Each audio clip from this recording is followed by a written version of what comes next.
So hi again. I'm back. Took me a while. Been busy, camping, vacation. The funny things that you do in life. So now I'm back finally. And I told you guys before that I want to do a video about no compromises and what that means, especially in the terms of designing your own relationship. One of the biggest things that always comes up in relationship is the idea that we need to compromise. And in general, that is not a bad idea. The problem is the way we go about it and what we make it mean to compromise leads to a lot of weird stuff, right? So I actually looked up two definitions of what a compromise is, and then you tell me if that makes sense or not. The first thing is a compromise is an agreement or a settlement of a dispute where each side is making concessions. The second one is it's the acceptance of standards for expedience sake that are lower than desired. So now you tell me. For one, you can have the compromise mean something along the lines of, well, you don't get what you want, I don't get what I want, so we made a compromise, now we're supposed to be happy with that. How the heck are you supposed to be happy with that? The other is even worse. For the sake of expediency, so to be fast, to have a conflict resolved quickly, or a negotiation resolved quickly, you accept standards that are lower than what you actually want to accept, that what is yours level, right? So happiness, how? Compromises usually people usually do this like, oh, you need to compromise, and usually in the sense of like when you have an argument or when you have a dispute or when you have a negotiation or something like that, right? Then it's like, oh no, it's time to compromise. But how do these situations occur in which you actually need to compromise? Again, like, let's take a step backwards. And so these situations occur in the moment that you have an expectation that is unmet, or you or the other person formulated a secret contract, basically meaning if I do X, I will get Y in return, but because it is secret, they're not thinking about it in that way, that it's a contract, it's just an expectation that they're holding themselves. And so in that moment, when they do that, then, well, you didn't know, they didn't know, nobody knew about this contract, there was no way to fulfill the contract, and that leads to resentment, to the feeling of I need to actually dispute or stand my ground or do something. I need to do something. And so in that moment, then I'm having a problem, because now we need to negotiate, we need to have a discussion, we need to have the talk. So to avoid a lot of that, we can just cut this piece out, which means be clear on what you want with yourself. Again, it ties it back to what we were talking about what I was talking about in the other video with you. We need to know what we want. If we know what we want, if I know what I want, and I can go and ask for it, I give the other person choice. I give the person that I apparently love and want to be in a relationship with, I let them decide. I give them the power to decide if that is what they want or not. That does make a lot more sense to me than saying, hey, I have this secret contract, I get you to be in a relationship with me, but then we need to compromise because you don't get what you want, I don't get what I want, so we're kind of like somewhere in limbo, and supposedly that makes us happy. I don't know on what planet, but I have not met one person that is happy in that way, right? So rather, if you tell the other person what you want, what you need, what you desire, and give them the choice to say, I'm down for that or I'm not down for that, and then they do the same to you and they tell you, hey, listen, this is what I want. And now they have set you up for success, because now you can actually say either, hey, this is not my thing, and please enjoy it, but do it without me. Or you can say, listen, perfect, I'm down for that.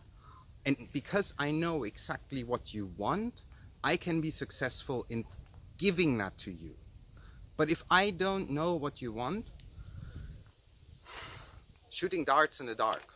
Tying it back to the no compromise situation, I'm not saying that you shouldn't ever find a way to coexist with other people. But I'm saying do not compromise yourself. Your own values, your own beliefs, the things that you desire, your wishes, your wants, your needs. Do not compromise those, because if you don't take care of them, even if it's only in the sense of saying, hey, listen, this is what I would like, and not getting it, that's fine. But just by the fact that you acknowledge that this is what you want and you spoke it out loud, at that moment you've taken care of yourself. You valued yourself. How is it possible for somebody else to value you, to value the person that you are, if you're not valuing yourself? So what I'm saying is, if you can value yourself and you do not compromise yourself, that is when you give other people a chance to value you as well, and to buy into the things that you want, that you desire, that you need. And because you're asking for them, you actually set them up for success. The person that you love or want in your life, you don't let them stumble around in the dark, but you set them up for success, which feels amazing if somebody does that with you. The way I see compromise, and this is like now a bit of a more personal thing, not just so much of like a teaching moment, this is a sharing moment. The way I see compromise is I do not do things for other people, because I know myself. If I do something for somebody else, there will always be a secret contract attached. There will be something. I'm doing it for you. So you better appreciate me, or you better give me something in return, or whatever it is. To avoid that, I'm not doing things for other people. The very, very first question that I'm asking myself is, what do I get out of this? And that doesn't mean I need to get something back in return from the other person. But what do I get out of it? For example, if somebody asks me, hey, can you drive me to the airport tomorrow morning? I can say, what do I get out of it? I need to get up 3 hours early. I'm going to be stuck in traffic. I have to take a day of vacation at work. Not happening, right? Thank you for asking, but no. Or I can come to the conclusion that if I want to feel and look in the mirror and look at myself and feel like a genuinely decent human being, then I might drive you to the airport, because I was lacking this feeling the last few days a little bit. So to feel great about myself or feel good about myself, I'm going to drive you to the airport. You don't need to do anything in return, but I feel good about myself that I did that. Now I do it for myself. And instead of coming back later on when you do something that I don't like, I'm not going to be like, oh, hey, by the way, remember that time I drove you to the airport? No, because I didn't do that for you. I did that for myself. I can't come back and say, oh, listen, I only did that for you. Not possible, because I do things for myself. So what I'm suggesting is turning the thinking on compromise and on how to conduct relationship, but interpersonal relationship, doesn't have to be like romantic relationship, any interpersonal relationship, and turn that thinking on compromise on its head, because that makes it a lot easier and it makes it a lot more satisfying to be in that place, right? So what is it normally like? And I wrote some points there so that it's easier for me to talk about that. So what is it normally like? Somebody comes to you and say, hey, can you do X? You say, yes, of course I can. And secret contract gets attached to this thing. Then you do it, and you do it for, I do that for you, I do that for the other person. So I have an expectation now. Now the secret contract, the expectation doesn't get met. So I'm like, what am I going to do with that? I gave you yours, but I don't get mine. Now obviously I need to get angry, I need to get resentful, and I need to do something to stand up for myself, right? And so I'm having this weird confrontation, and then we end up with a compromise or whatever. Let's move one step further. And now we're saying there's an advanced version of that, right? The advanced version is, hey, can you do that for me? Give me 1 second, I need to check in with myself and figure out what I what expectations I'm going to have in return, right? So, hey, can you drive me to the airport? What expectation am I going to have in return? And then you create the open contract next, where you say, hey, listen, no problem, I drive you to the airport, but I'm going to move in 3 weeks, and I would really like your help in return for me driving you to the airport.